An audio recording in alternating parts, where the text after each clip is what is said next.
Números, capítulo 9. No primeiro mês do segundo ano desde a saída de Israel do Egito, o Senhor falou com Moisés no deserto do Sinai e disse: Instrua os israelitas a celebrarem a Páscoa no tempo determinado, ao entardecer do 14º dia do primeiro mês.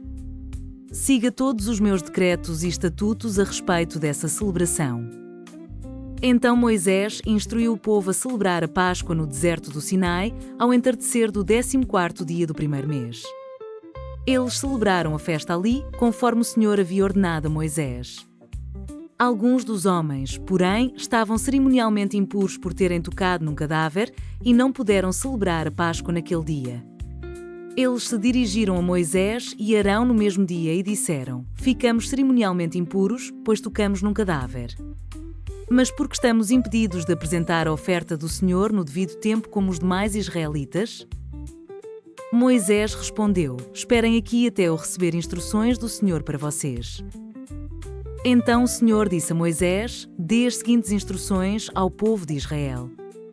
Se alguém do povo, agora ou nas gerações futuras, estiver cerimonialmente impuro no tempo da Páscoa por haver tocado num cadáver, ou se estiver viajando e não puder comparecer à cerimônia, ainda assim celebrará a Páscoa do Senhor. Oferecerá um sacrifício de Páscoa um mês depois, ao entardecer do 14º dia do segundo mês.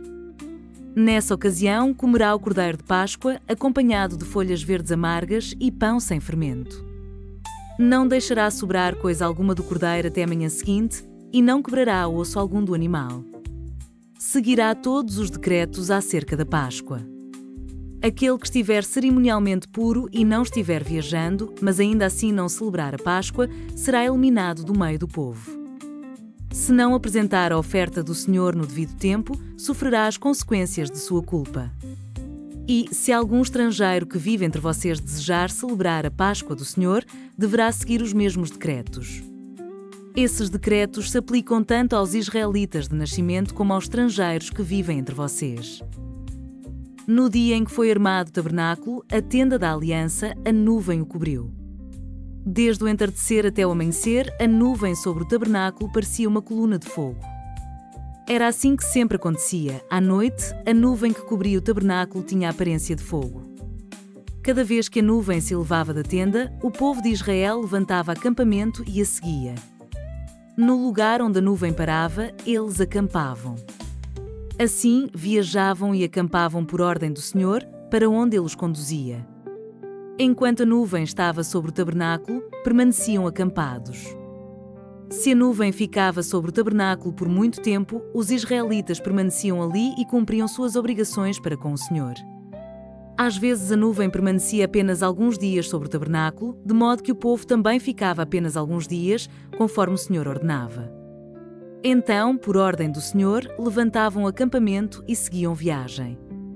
Às vezes a nuvem parava apenas durante a noite e se elevava na manhã seguinte. Dia ou noite, porém, quando a nuvem se elevava, os israelitas levantavam acampamento e seguiam viagem. Se a nuvem permanecia sobre o tabernáculo por 2 dias, um mês ou um ano, ficavam acampados e não seguiam viagem. Mas, assim que a nuvem se elevava, levantavam acampamento e seguiam viagem.